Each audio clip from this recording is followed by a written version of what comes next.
ఈవీ9 national news కు స్వాగతం. ముందుగా హెడ్లైన్స్. పెండింగ్ బిల్లులపై గవర్నర్, రాష్ట్రపతి నిర్ణయం. తీర్పు రిజర్వ్ చేసిన సుప్రీంకోర్టు.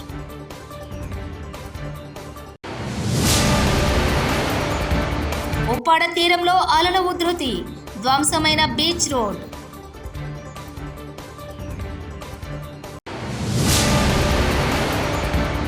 ఆ నిర్ణయాన్ని చంద్రబాబు సర్కార్ వెనక్కి తీసుకోవాలి.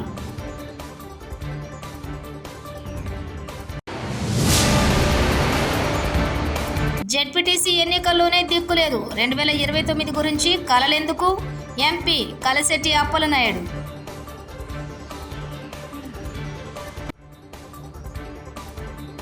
పెండింగ్ బిల్లులపై గవర్నర్, రాష్ట్రపతి నిర్ణీత సమయంలోపు ఆమోదం తెలపాలంటూ జరిగిన విచారణపై సుప్రీంకోర్టు తన తీర్పును గురువారం రిజర్వ్ చేసింది. ఈ అంశంపై దాదాపు 10 రోజుల పాటు సుప్రీంకోర్టు ధర్మాసనం విచారణ చేపట్టింది. అనంతరం ఈ కేసులో తుది తీర్పును రిజర్వ్ చేస్తున్నట్లు ప్రకటించింది. రాష్ట్రపతి కానీ, గవర్నర్ను కానీ బిల్లులు ఆమోదించకుండా పెండింగ్లో పెడితే ఆటోమేటిక్గా 3 నెలల తర్వాత అవి ఆమోదం పొందినట్లేనంటూ గతంలో సుప్రీంకోర్టు ధర్మాసనం తీర్పు వెలువరించిన సంగతి తెలిసింది. రేవంత్ రెడ్డి ఆధ్వర్యంలో నడుస్తున్న తెలంగాణ పబ్లిక్ సర్వీస్ కమిషన్ సంస్థకు పేపర్లు దిద్దడం కూడా చాతకాలేదు. నిన్న నేను, Dasoju Shravan Telangana public service commission కు పోతే ఒక నిరుద్యోగి కాంగ్రెస్ నాయకుడికి ఫోన్ చేసి, ఏంది సారు మా పరిస్థితి అంటే, ట్రాన్స్ఫర్ కు 30 లక్షలు లంచం నడుస్తుంది, నువ్వు అడిగే డిప్యూటీ కలెక్టర్ పోస్టు కావాలంటే 3 కోట్లు కావాలని అడిగాడు అని చెప్పాడు. బీఆర్ఎస్ నాయకుడు ఆర్ఎస్ ప్రవీణ్ కుమార్. ఇది వాస్తవం. ఎవరికైనా అక్క నవ్వుతా ఉన్న చూడండి. అంటే ఈ చిన్న చిన్న ప్రశ్నలకు జవాబిచ్చిన పేపర్లను కూడా సరిగ్గా దిద్దలేని దద్దమ్మలు ఇలా రేవంత్ రెడ్డి ప్రభుత్వంలో ఉన్నారు. నిన్న నేను కేటీఆర్ గారి ఆదేశాల మేరకు దాసోజు శ్రవణ్ గారు, మేము కొంతమంది నాయకులం అందరం కూడా తెలంగాణ పబ్లిక్ సర్వీస్ కమిషన్కి పోతే ఒక నిరుద్యోగి చెప్తున్నాడు, మీరు వినాలి, ఇది చాలా ముఖ్యమైన విషయం. ఈయన ఒక కాంగ్రెస్ నాయకుడికి ఫోన్ చేసి, ఏంది సార్ మా పరిస్థితి అంటే, ఆయన అన్నాడంట, చూడయ్యా ట్రాన్స్ఫర్కు 30 లక్షలు నడుస్తున్నది రేటు ఇప్పుడు కాంగ్రెస్ ప్రభుత్వంలో. షాబాద్ నుంచి పరిగి పోవాలంటే 30 లక్షలు, షాద్ నగర్ నుంచి హైదరాబాద్ రావాలంటే 30 లక్షలు, మహబూబ్ నగర్ నుంచి గాంధీనగర్కు రావాలంటే 30 లక్షలు లంచం ఇస్తేనే ట్రాన్స్ఫర్ చేస్తాం. నువ్వు ఏకంగా డిప్యూటీ కలెక్టరు, డిప్యూటీ ఎస్పీ ఉద్యోగం అడిగితే 30 లక్షలు ఎటు సరిపోతాయి? 3 కోట్లు ఇస్తేనే నీకు ఉద్యోగం ఇస్తా అన్నాడంట. బాబు నీ పేరు చెప్పండి. వద్దు సార్ నా పేరు చెప్తే ఇప్పుడు రేవంత్ రెడ్డి మక్కలు ఎరగదని నన్ను చంపేస్తాడు అన్నాడు.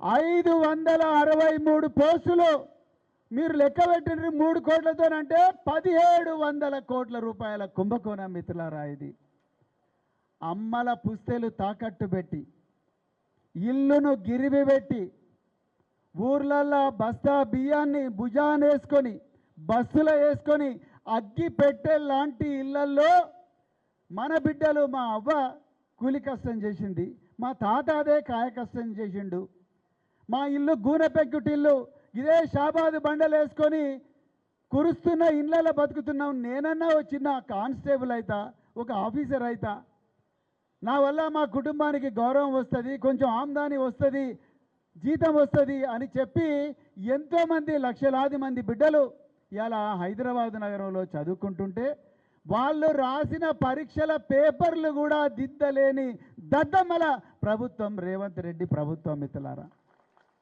కాకినాడ జిల్లా ఉప్పాడ సముద్ర తీరంలో అలల ఉధృతి పెరిగింది. రాకాసి అలలు ఉవ్వెత్తిన ఎగసి పడుతున్నాయి. కెరటాలు బీచ్ రోడ్డును తాకడంతో పూర్తిగా ధ్వంసమైంది. దీంతో అధికారులు రాకపోకలు నిలిపివేశారు.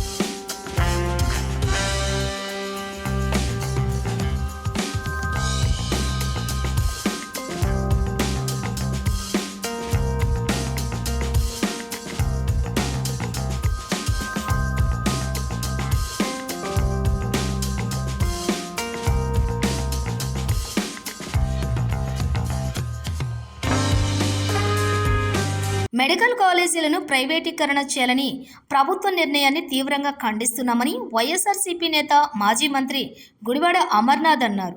గురువారం ఆయన మీడియా సమావేశంలో మాట్లాడుతూ జిల్లాలో పునర్విభజన తర్వాత జిల్లాకు ఒక మెడికల్ కాలేజ్ ఉండాలనే ఉద్దేశంతో 17 మెడికల్ కాలేజీలను వైఎస్ జగన్ తీసుకువచ్చారన్నారు. చెప్పడం మీరు అందరూ కూడా చూశారు.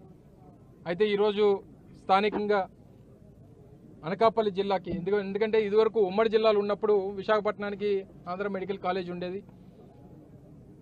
ఆ రోజు మా హయాంలో జిల్లాల పునర్విభజన అయిపోయిన తర్వాత 26 జిల్లాల్లో కూడా 26 మెడికల్ కాలేజీలు ఉండాలి. అప్పటికే రాష్ట్ర ప్రభుత్వంలో ఉన్నటువంటి కేవలం 11 మాత్రమే ఉన్నాయి.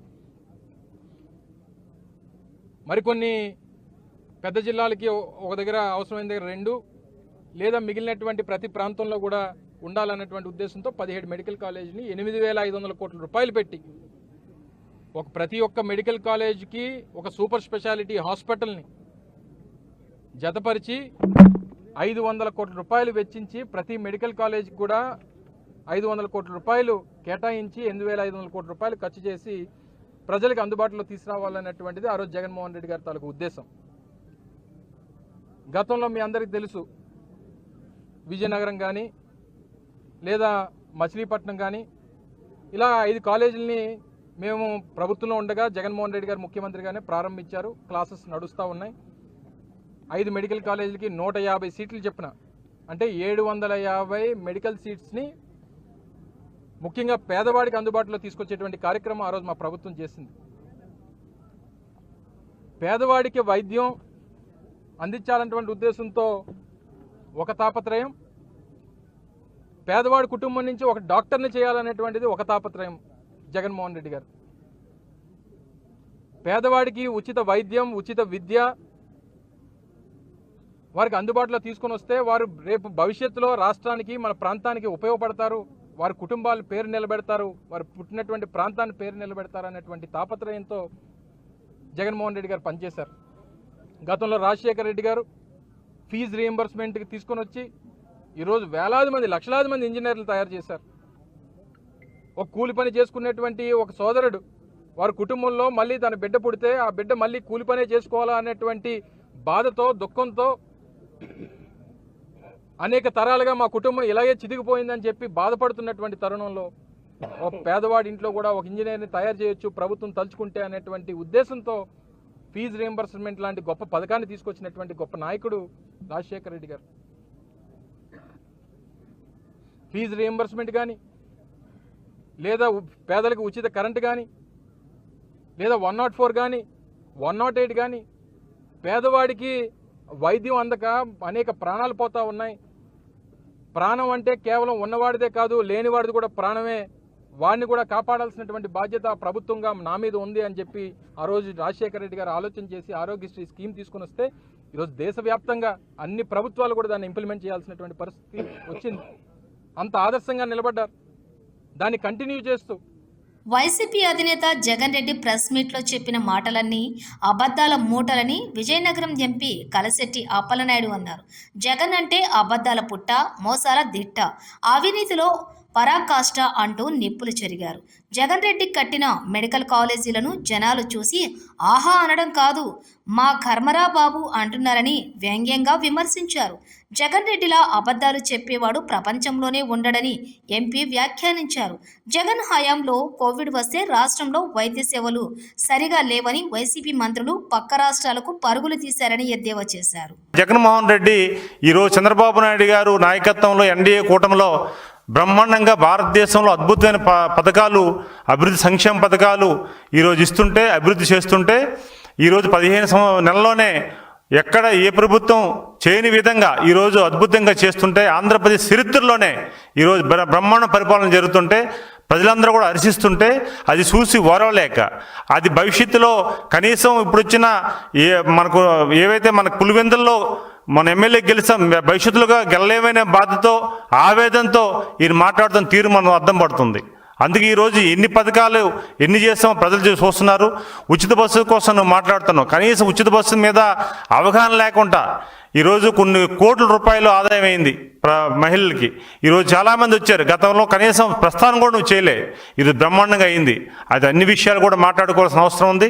ఈరోజు మీరు చేస్తున్న మెడికల్ కాలేజీ రాదంతం, మెడికల్ కాలేజీలో ప్రైవేటీకరణ చేస్తున్నామని ఫేక్ ప్రసారం సృష్టించిన మీరు ఈరోజు స్వచ్ఛందంగా ఈరోజు సోషల్ మీడియాలో అది రొటేట్ అవుతుంది, చాలామంది చర్చించుకుంటున్నారు, ప్రజలు గమనిస్తున్నారు. ఆ ప్రాంత ప్రజలు చీకొడుతున్న పరిస్థితి తీసుకొచ్చావు.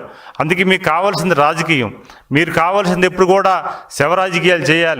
ఈరోజు రాష్ట్రంలో ఏదైనా పెట్టుబడులు పెడితే వాళ్ళ బెదిరింపులు, లేదు అంటే ఏదైనా మంచి పరిపాలన చేస్తే మంచి వ్యక్తులు వస్తే వాళ్ళ బెదిరింపులు, మేము రేపు అధికారంలోకి వస్తున్నాం మీ అంత చూస్తామని, అంటే బెదిరింపించే ధోరణి తప్ప ఎప్పుడు కూడా ప్రభుత్వాన్ని సహకరించే పరిస్థితి లేదు. నీకు అలాంటి పరిస్థితి రావాలనుకున్నప్పుడు అసలు నీకు బెదిరింపే అవకాశం మీకు రాదు, అధికారంలో రాదు. ఈరోజు ప్రత్యేక హోదా కోసం కేంద్రాన్ని మెడలో ఉంచి నేను తెస్తామని 5 సంవత్సరాలు మోసగించావు ప్రజల్ని. అదే ప్రజలు నేను మోసపోయామని తెలుసుకొని ఈరోజు ప్రత్యేక ప్రతిపక్ష హోదా కూడా ఇవ్వకుండా వారు ఈరోజు చేశారంటే కేవలం నీ మోసాలు గమనించారు. ఆ మోసాలు వినే ప్రజలు ఇప్పుడు లేరు. ఖచ్చితంగా వాళ్ళందరూ కూడా చంద్రబాబు నాయుడు గారి నాయకత్వంలో మరొక 25 సంవత్సరాలు ఎన్డీఏ కూటమి రాష్ట్రంలో వస్తుందని పవన్ కళ్యాణ్ గారు కానీ చంద్రబాబు నాయుడు గారు కానీ బీజేపీ నాయకత్వం కానీ చెప్తుంటే అది చూసి ఓర్వలేక భయాందోళనకు గురయ్యి ఒక సైకోలో తయారయ్యి నువ్వు మాట్లాడుతున్న తీరు చూస్తున్నావు. రాక్షసుడు పరిపాలన చూసాం 5 సంవత్సరాలు. ఇప్పుడు కూడా ఒక మాజీ ముఖ్యమంత్రిగా పనిచేసే ఒక బాధ్యత గల వ్యక్తిగా నువ్వు మాట్లాడే పరిస్థితి కూడా చూడలేదు.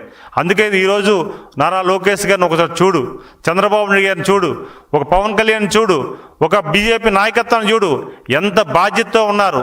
నేను నేపాల్లో తెలుగు వాళ్ళు ఉండిపోతే మాకు బహిరంగ సభ, ఒక ప్రతిష్టాత్మకమైన బహిరంగ సభ పెట్టుకుంటే ఆ బహిరంగ సభ కూడా లోకేష్ గారిని రాకుండా చంద్రబాబు నాయుడు గారు ఇక్కడే ఉండి నీ బాధ్యత నెరవేర్చి తెలుగు వాళ్ళని తీసుకురమ్మంటే ఈరోజు స్పెషల్ ఫ్లైట్ బుక్ చేసి తెలుగు వాళ్ళు తీసుకొచ్చే పరిస్థితి. అది బాధ్యత గల నాయకత్వం అంటే. కనీసం 5 సంవత్సరాలు ముఖ్యమంత్రి పనిచేస్తావు, కనీసం అవగాహన లేదు, ప్రజలు తప్పుదోవ పట్టిస్తానని బాధ లేదు, కనీసం ప్రజలకి మంచి చేయాలని ఆలోచన లేదు. సరే 5 సంవత్సరాల్లో నువ్వు వెలగా చేయలేవు, దోపిడీ చేసావు, అన్యాయం చేసావు, ప్రజలను మోసగించావు, ప్రజలను దోపిడీ చేసుకు. పెండింగ్ బిల్లులపై గవర్నర్ రాష్ట్రపతి నిర్ణయం, తీర్పు రిజర్వ్ చేసిన సుప్రీంకోర్టు.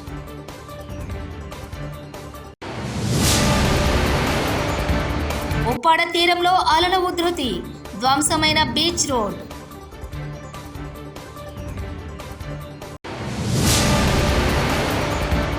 ఆ నిర్ణయాన్ని చంద్రబాబు సర్కార్ వెనక్కి తీసుకోవాలి.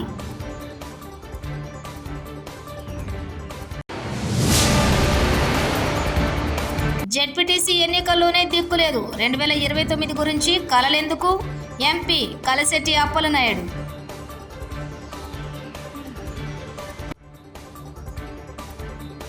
ఇవి బులెటిన్ విశేషాలు. చూస్తూనే ఉండండి EV9 నేషనల్ న్యూస్.